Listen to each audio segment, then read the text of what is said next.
என்ற தடாகத்தை உமக்கு வழங்குகிறான். அதனால் ஃபஸல்லி லிரப்பிக வன்ஹர், அல்லாஹ்வை தொழு, அல்லாஹ்விற்கு அறுத்து பலியிடுங்கள். வன்ஹர் வஸ்பஹ், அல்லாஹ்விற்கு அறுத்து பலியிடுங்கள் என்று அல்லாஹ் ரப்புல் ஆலமீன் கட்டளையிடுகிறான். இந்த உதுஹியாவுடைய விஷயத்தில் உலமாக்கள் மத்தியிலே கருத்து வேறுபாடு இருக்கிறது. சில உலமாக்கள் சொல்கிறார்கள் உதுஹியா என்பது வாஜிப், அதை விட்டால் பாவம். உதுஹியா வாஜிப், அதை விட்டால் பாவம். ஆனால் ஜும்ஹூர் அஹ்லுல் இல்ம், உலமாக்களுடைய ஒட்டுமொத்த கூட்டத்துடைய கருத்து என்னவென்றால், பெரும்பான்மையான உலமாக்களுடைய கூட்டத்துடைய கருத்து என்னவென்றால், உதுஹியா சுன்னah, விட்டால் மக்ரூஹ், விட்டால் வெறுக்கத்தக்கது. அல்லாஹ்வுடைய தூதர் தங்களுடைய இறுதி 10 ஆண்டுகளில் ஒருபோதும் உதுஹியாவை தாங்கள் கரத்தால் அறுப்பதை விடவில்லை. இது சுன்னah, ஆனால் விட்டால் பெரும்பாவம் கிடையாது, வெறுக்கத்தக்கது. கண்ணியத்துக்குரியவர்களை யாருக்கு அல்லாஹ் வசதி செய்திருக்கிறானோ அவர்கள் எவ்வளவு விலங்கு அந்த ஆடுகளையோ மாடுகளையோ ஒட்டகங்களையோ அறுத்து பலியிட முடியுமோ அவர்கள் அறுத்து பலியிடலாம். ஒருவருக்கு ஒரு ஆடுதான்.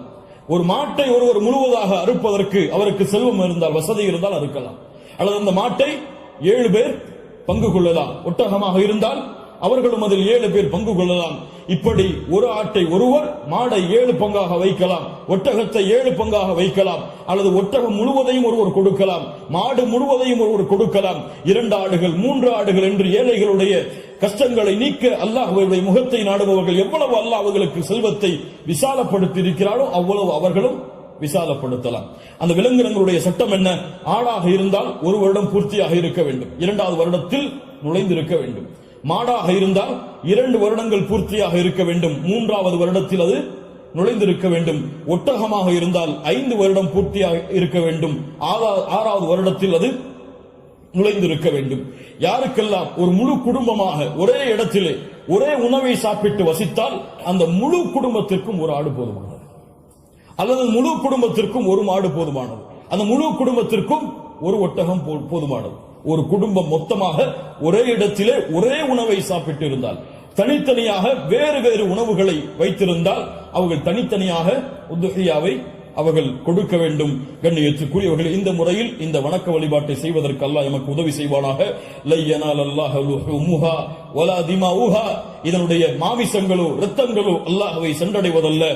வலாக்கின் யனாலுஹு தக்வா மின்கும், உங்களுடைய உள்ளத்தில் இருக்கக்கூடிய தக்குவாதான் அல்லாஹ்விடத்திலே சென்றடைகிறது.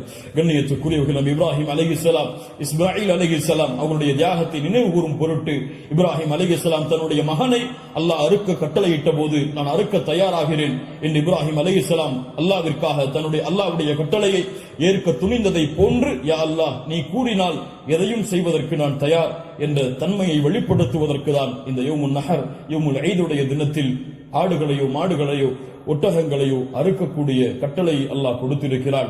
இது ஒரு சடங்காகவோ சம்பிரதாயமாகவோ இல்லாமல் அல்லாஹ்விற்காக செய்யப்படக்கூடிய வணக்க வழிபாடாக எண்ணி இன்று நியத்து வையுங்கள். அல்லாஹ் எனக்கு கொடுத்த செல்வத்தின் அடிப்படையில் இன்ஷா அல்லாஹ் இதை நான் விசாலப்படுத்துவேன். என்னால் எவ்வளவு முடியுமோ அவ்வளவு அல்லாஹ்வுடைய பாதையில் அறுத்து பலியிட்டு ஏழைகளுக்கும் நானும் அதிலிருந்து உண்பேன். கண்ணியத்துக்குரியவர்களை, சிறந்தது என்னவென்றால் நாம் வாழக்கூடிய இடங்களில் அறுத்து பலியிடுதல் தான் சிறந்தது.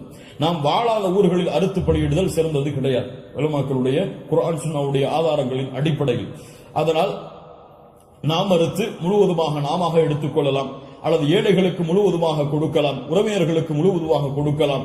இதில் ஹதீஸ் அடிப்படையில் தெளிவான ஆதாரங்கள் எவ்வளவு பங்குகளை வைக்க வேண்டும் என்பதற்கு கிடையாது.